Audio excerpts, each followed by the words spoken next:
Turn that volume up. You know you want it. It's time for Women's Basketball TV with former NCAA champion, WNBA champion, business mogul, and national TV personality, Fran Harris. A'ja Wilson is a generational talent. We have no one like her in the WNBA. Bringing you entertaining, on-point analysis. Did LSU just win the national championship? Tea and inside scoop on the sport you love. NIL is going crazy. All I'm saying is if they're making $5 million as a student athlete, can't they pay for their own college? I mean, I'm just asking. It's just a question. Let's get it.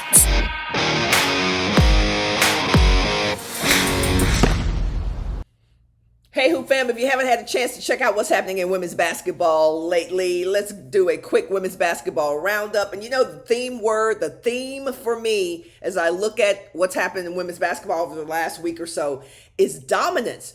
Teams are not just beating teams by 6-8 points.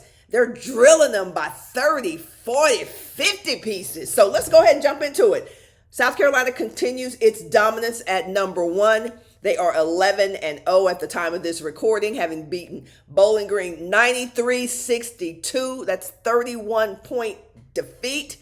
UCLA, a little bit closer game over number 13, Ohio State 77-71, and also beat Hawaii 65-46. Number 3, NC State 12-0. Still got some undefeatables out there. Beat Old Dominion, one of the best defensive teams out there. Beat Old Dominion 87-50. That's a lot of points. But you know what? To eventually become the best, you got to at least play the best. I don't agree that you always have to beat the best to become the best. Sometimes you just got to play better, and you also have to face the best so that you know what the best looks like. Number 4, Iowa 12-1 beat Loyola Chicago. That's Hall of Famer Cheryl Swoops' old stomping ground, 98-69. Cheryl Swoops coached at Loyola Chicago many years ago. Number 5, Texas, that's my hood, 12-0 still, beat Texas Rio Grande Valley, 104-51. That's a 53 piece right there, y'all. There goes that dominance again with these teams that are in the top 5, top 10. Southern Cal 10-0 beat Cal State Fullerton 93-44. Also beat Long Beach 85-77. Let me ask y'all something right here at number 6. Are we starting to see the lopsidedness of women's basketball? We talked about parity. I know I've gotten on my soapbox about how much parity I'm seeing in the game, and I do think that is true. But when I look at these scores, it's looking like the rich getting richer.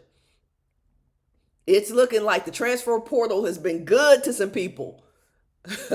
It's been real good to some folks.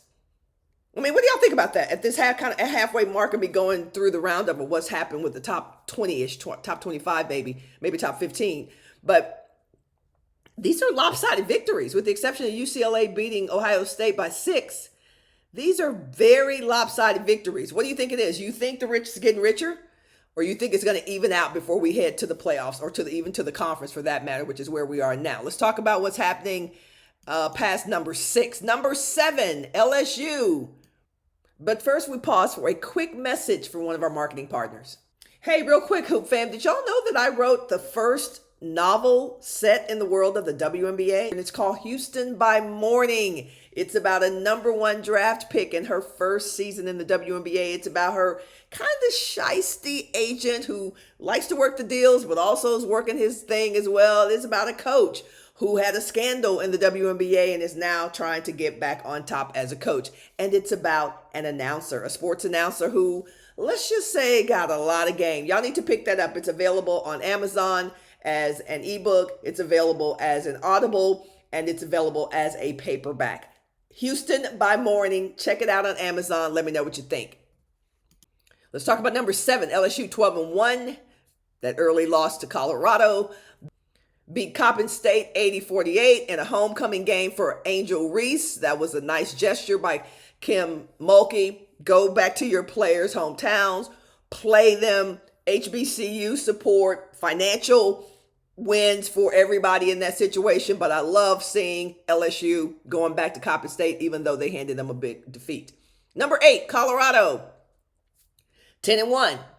People were wondering if it was a fluke that Colorado beat LSU in that early game. I don't think so. Colorado was good. I like the way they finished last season. They beat North Colorado 78-56.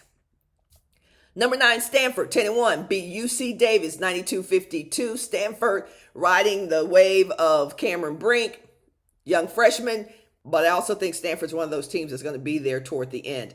Number 10, Baylor from the Big 12, playing really well, still undefeated, 11-0, beat Providence 61-36, another lopsided victory. Also beat South Florida 73-50. What's with these teams just barely scoring 50 points? Seriously. And it gets worse. Number 11, Utah, 10-2, beat Weber State 89-36. I'm seeing dominance.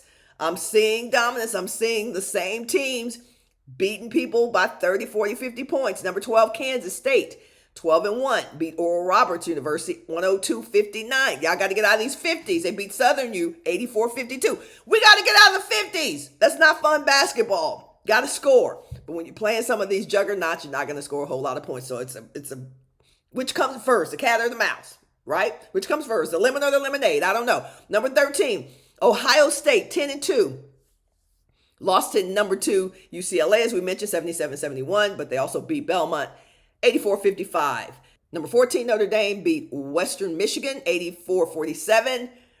And number 15, Virginia Tech in the ACC Conference 9-2 beat William & Mary 76-43. Are y'all seeing the patterns here?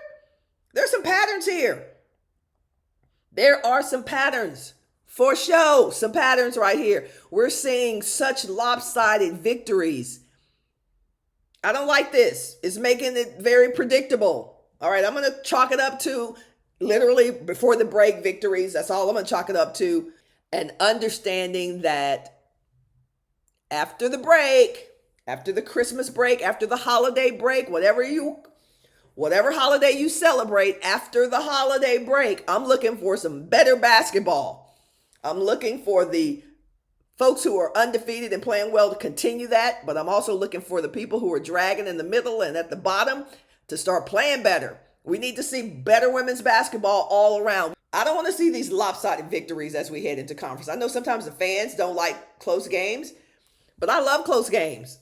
It's better for our sport if we don't know who's going to win. And obviously, there's always going to be teams that are at the bottom who may not have the resources, may not get all the talent. And yes, obviously, there's always going to be those teams that are going to be at the bottom of the heap, just like there are always going to be premier teams that have their runs of 5-10 years, like Connecticut did, like Tennessee did, like South Carolina is having now. Can these teams stay at the bottom, or will they rise to the middle at least? Will these teams that are on the top stay at the top, or will they do what Texas did? Let's keep it a buck. Let's do what Texas did. Dominance in the 80s, playing well in the 90s, get to the Final Four in the 2000s, and then kind of fell off the radar. It happens. It happens. Let's keep it 100. It happens. I'm still looking for more parity, though. That's what I want to see. Y'all have a happy holiday season. Wish you and your teams the best. Safety, security, all that good stuff. Until we see them again in conference play. Let's get it. Thanks for tuning in to Women's Basketball TV with Fran Harris, the most provocative and entertaining women's basketball show on earth. Be sure to click that like, share, and notification button so you don't miss a moment. We'll see you tomorrow.